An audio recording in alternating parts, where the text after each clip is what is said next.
నేటి నుంచి ఈ నెల 7వ తేదీ వరకు కుటుంబ డిజిటల్ కార్డుల పైలట్ ప్రాజెక్ట్ ని చేపట్టనున్నారు. ఒకే రాష్ట్రం ఒకే కార్డు విధానాన్ని అమలు చేయాలని ప్రభుత్వం నిర్ణయించింది. రేషన్, ఆరోగ్య సేవలతో పాటు అన్ని సంక్షేమ పథకాలను ఫ్యామిలీ డిజిటల్ కార్డు ద్వారానే అమలు చేసేందుకు ప్రభుత్వం కృషి చేస్తోంది. ఈ నేపథ్యంలో నేడు సికింద్రాబాద్ కంటోన్మెంట్ నియోజకవర్గంలో పైలట్ ప్రాజెక్ట్ ని సీఎం రేవంత్ రెడ్డి ప్రారంభించనున్నారు. పైలట్ ప్రాజెక్టులో భాగంగా నేటి నుంచి అధికారులు క్షేత్రస్థాయిలో పరిశీలించనున్నారు. తెలంగాణ మంత్రి కొండా సురేఖ చేసిన వ్యాఖ్యలు తీవ్ర దుమారం రేపుతున్నాయి. భారాస కార్యనిర్వాహక అధ్యక్షుడు కేటీఆర్ను విమర్శించే క్రమంలో తెలుగు చిత్ర పరిశ్రమను రాజకీయాల్లోకి లాక్కొచ్చారు. ముఖ్యంగా సమంత, నాగచైతన్య, నాగార్జున పేర్లను ప్రస్తావించడం, వారి వ్యక్తిగత విషయాలను మీడియా ముఖంగా మాట్లాడడంతో అవి కాస్త వైరల్ అవుతున్నాయి. ఈ క్రమంలో కొండా సురేఖ వ్యాఖ్యలను ఇప్పటికే అటు అక్కినేని కుటుంబం, ఇటు సమంత ఖండించారు. తాజాగా మంత్రి వ్యాఖ్యలపై చిత్ర పరిశ్రమలోని నటీనటులు ఎన్టీఆర్, నాని, డైరెక్టర్ శ్రీకాంత్ ఓదెల, ఖుష్బూ, రచయిత అబ్బూరి రవి స్పందించారు. వ్యక్తిగత జీవితాలను తీసుకురావడం దిగజారుడు రాజకీయాలకు పరాకాష్టాన్ని మండిపడ్డారు. ఆధారాలు లేని ఇలాంటి వ్యాఖ్యలు చేస్తే మౌనంగా చూస్తూ కూర్చోబోమని హెచ్చరించారు. కొండా సురేఖ వ్యాఖ్యలు బాధ్యతారాహిత్యమని ఆగ్రహం వ్యక్తం చేశారు. తెలంగాణ మంత్రి కొండా సురేఖ సారీ చెప్పారు. రాజకీయ ప్రత్యర్థిగా ఉన్న కేటీఆర్ను విమర్శించేందుకు సినీ తారలపై ఆమె చేసిన కామెంట్స్ ఇండస్ట్రీలో దుమారం రేపాయి. కొండా సురేఖ వ్యాఖ్యలపై అటు పార్టీలో ఇటు సినీ ఇండస్ట్రీలో ఏ ఒక్కరూ సమర్థించకపోగా అందరూ విమర్శలు గుప్పించారు. ఇలాంటి దిగజారుడు రాజకీయాలను సహించలేమని ఆగ్రహం వ్యక్తం చేశారు. సినీ తారలు సోషల్ మీడియాలో కామెంట్స్ షేర్ చేయడంతో మేడం వెనక్కి తగ్గారు. సమంతపై తాను చేసిన కామెంట్స్ వెనక్కి తీసుకుంటున్నానని ట్వీట్ చేశారు. మీ మనోభావాలు దెబ్బతీయాలన్నది తన ఉద్దేశం కాదని, స్వయం శక్తితో ఎదిగిన మీరంటే తనకు చాలా అభిమానం అంటూ సమంతకు క్షమాపణలు చెప్తూనే తన వ్యాఖ్యను సరిదిద్దుకున్నారు కొండా సురేఖ. ఆడవాళ్లను కించపరిచే ఓ రాజకీయ నాయకుడిని ఉద్దేశించి తాను అలాంటి వ్యాఖ్యలు చేశానంటూ మంత్రి పోస్టు పెట్టారు. మూసీ పరివాహక ప్రాంతాల్లో ఇండ్లు నిర్మించుకుని ఉంటూ స్వచ్ఛందంగా ఇళ్లను ఖాళీ చేసే వారికి ప్రభుత్వం ఆఫర్ ఇచ్చింది. డబుల్ బెడ్రూమ్ ఇంటితో పాటు 25,000 రూపాయలు పారితోషికంగా ప్రభుత్వం ఇస్తుందని హైదరాబాద్, రంగారెడ్డి జిల్లాల కలెక్టర్లు తెలిపారు. ప్రస్తుతం ఉండే ఇంటిని ఖాళీ చేసి వెళ్లేందుకు అవసరాల నిమిత్తం 25,000 ఇస్తామని ప్రకటించారు. వీరు రాజేంద్రనగర్ తహసీల్దార్ కార్యాలయం మరియు ఆర్డీఓ కార్యాలయాల వద్ద గ్రీవెన్స్ సెల్లను సంప్రదించాలని అధికారులు సూచించారు. తెలంగాణలో మూసీ సుందరీకరణ రాజకీయ మంటలు రేపుతోంది. సుందరీకరణ చేసి తీరుతామని అధికార కాంగ్రెస్ కుండ బద్దలు కొట్టి చెప్తుంటే పేద మధ్యతరగతి ప్రజల ఇళ్లు కూల్చి ఎలా ముందుకెళ్తారో తాము చూస్తామంటూ విపక్ష బీఆర్ఎస్ సవాల్ విసురుతోంది. ఈ తరుణంలో బీఆర్ఎస్ వర్కింగ్ ప్రెసిడెంట్ కేటీఆర్ మూసీ సుందరీకరణపై మరోసారి ట్వీట్ చేశారు. మూసీ మురికి అంతా వాళ్ల నోట్లోనే, ఇంకా శుద్ధి ఎందుకు, 1,50,000 కోట్లు ఖర్చు ఎందుకు, మంత్రికి లీగల్ నోటీసులు పంపాం. కాంగ్రెస్ అసహ్యకరమైన విసుగు పుట్టించి రాజకీయాలు చేస్తోంది. మంత్రిని, సీఎంని మానసిక ఆరోగ్య నిపుణుడి వద్దకు లేదా రిహాబిలిటేషన్ సెంటర్లకు ట్రీట్మెంట్ కు పంపించాలని రాహుల్ గాంధీకి అభ్యర్థన అంటూ కేటీఆర్ ట్విట్టర్లో పేర్కొన్నారు.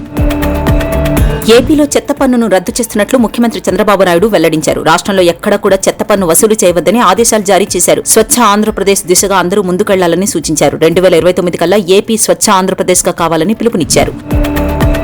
నేడు తిరుపతి వేదికగా వారాహి బహిరంగ సభ నిర్వహించనున్నారు జనసేన అధినేత AP deputy CM Pawan Kalyan. సాయంత్రం 4 గంటలకు తిరుపతిలో వారాహి సభ జరగనుంది. జ్యోతిరావు పులే సర్కిల్లో వారాహి బహిరంగ సభ నిర్వహణకు జనసేన కూటమి నేతలు ఏర్పాట్లు చేస్తున్నారు. అయితే సాయంత్రం 4 గంటలకు ప్రారంభం కానున్న సభలో వారాహి డిక్లరేషన్ ను ప్రజలకు వివరించనున్నారు పవన్ కళ్యాణ్. ఆయన డిప్యూటీ సీఎం అయిన తర్వాత చేపట్టిన తొలి సభ కావడం, వారాహి డిక్లరేషన్ ప్రకటించనుండడంతో ఆ డిక్లరేషన్ లో ఎలాంటి అంశాలున్నాయి, పవన్ ఎలాంటి వ్యాఖ్యలు చేస్తారు అనేది ఆసక్తికరంగా మారింది. అసలు వారాహి డిక్లరేషన్ ద్వారా పవన్ ఏం చెబుతారని అందరిలోనూ ఆసక్తి రేపుతోంది. ఐక్యంగా పోరాడిన విశాఖ ఉక్కు కార్మికులు కీలక విజయం సాధించారు. ప్రైవేటీకరణలో భాగంగా కాంట్రాక్టు కార్మికులను భారీగా తగ్గించడానికి యాజమాన్యం చేసిన కుట్రను అడ్డుకున్నారు. కార్మికుల ఆందోళన మరింత తీవ్రమయ్యే సంకేతాలు కనిపించడంతో యాజమాన్యం దిగివచ్చింది. కార్మిక సంఘాలతో చర్చలకు సిద్ధపడింది. ఎవరిని తొలగించాం, అందరినీ విధుల్లో కొనసాగిస్తామని లేబర్ కమిషనర్ సమక్షంలో రాతపూర్వకంగా ఒప్పుకుంది.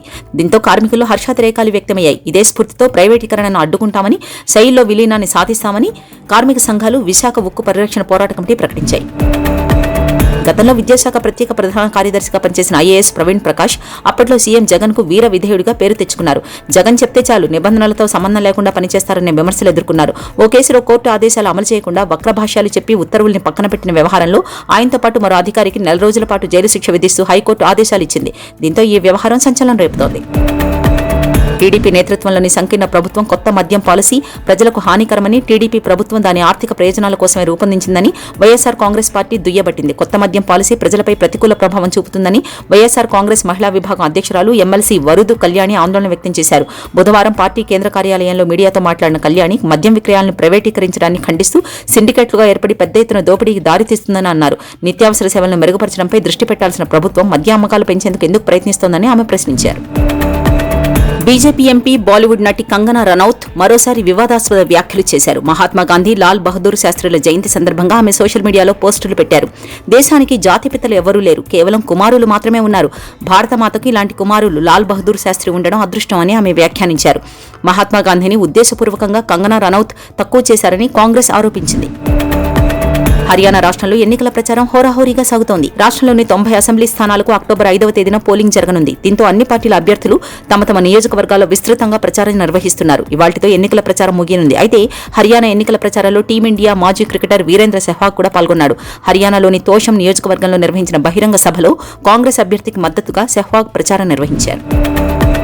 లెబనాన్ రాజధాని బీరూట్లోని హిజ్బుల్లా ప్రధాన కార్యాలయంపై ఇజ్రాయెల్ వైమానిక దాడి చేయడంతో మరణించిన అగ్రశ్రేణి హిజ్బుల్లా నాయకుడు హసన్ నస్రల్లా అంత్యక్రియలు శుక్రవారం నిర్వహించనున్నట్లు నివేదికలు తెలిపాయి. నస్రల్లా హత్య దీర్ఘకాలంగా కొనసాగుతున్న సంఘర్షణలో ఒక ప్రధాన తీవ్రతను గుర్తించింది. యుద్ధం భయాలను మరింతగా పెంచింది. నస్రల్లా అదృశ్యమైన వార్త వెలువడిన తర్వాత ఇరాన్లో నిరసనలు వెల్లువెత్తాయి. హత్యకు గురైన హిజ్బుల్లా కమాండర్ ఛాయాచిత్రాలను పట్టుకుని ప్రదర్శనకారులు down with US, down with Israel, revenge అని నినాదాలు చేశారు. ఇజ్రాయెల్పై ఇరాన్ క్షిపణుల దాడి తర్వాత ఉద్రిక్తతను తగ్గించడానికి G7 దేశాలు బుధవారం ఇటలీ ప్రధాని జార్జియా మెలోని ఆధ్వర్యంలో G7 దేశాల నాయకులు అత్యవసర సమావేశమయ్యారు. ఈ సమావేశంలో ఇజ్రాయెల్పై ఇరాన్ దాడిని తీవ్రంగా ఖండించారు. మధ్యప్రాచ్యంలో దౌత్యపరమైన పరిష్కారం కోసం తాము ఇంకా ఆశాజనకంగా ఉన్నామని, ఈ వివాదాన్ని చర్చల ద్వారా పరిష్కరించుకోవచ్చునని భావిస్తున్నామని G7 నేతలు అభిప్రాయపడ్డారు. G7లో ఇటలీతో పాటు America, Canada, Britain, France, Germany, Japan దేశాలు ఉన్నాయి. మరోవైపు ఇజ్రాయెల్పై ఇరాన్ దాడిని అమెరికా తీవ్రంగా ఖండించింది. భవిష్యత్తులో ఇజ్రాయెల్పై దాడి చేయవద్దు, ఇరాన్ కూడా దాడులు చేయకుండా ప్రాక్సీ ఉగ్రవాద సంస్థలను ఆపాలని సూచించింది. ఐపీఎల్ సీజన్ 18 మెగా వేలానికి సన్నాహాలు ప్రారంభమయ్యాయి. ఈ సన్నాహాల మధ్య రోహిత్ శర్మను కొనుగోలు చేయడానికి Royal Challengers Bengaluru RCB franchise ఒక ప్రణాళికతో రావాలని టీమిండియా మాజీ ఆటగాడు మహ్మద్ కైఫ్ సూచించాడు. యునైటెడ్ అరబ్ ఎమిరేట్స్ యుఏఈలో నేటి నుంచి మొదలయ్యే ICC T20 world cup title సాధించాలని భారత మహిళల క్రికెట్ జట్టు ఉవ్విళ్లూరుతోంది. ఈ టైటిల్ కోసం ఆస్ట్రేలియా, ఇంగ్లాండ్ వంటి పెద్ద పెద్ద జట్లతో భారత్ పోరాడాల్సి ఉంది. 2023లో జరిగిన వరల్డ్ కప్ సెమీఫైనల్లో ఓటమి పాలైన భారత్ జట్టు దాని నుంచి కోలుకునేందుకు ప్రయత్నిస్తోంది. అలాగే 2020 వరల్డ్ కప్ ఫైనల్ ఓటమిని మర్చిపోయి ఈసారైనా టైటిల్ గెలవాలనుకుంటోంది.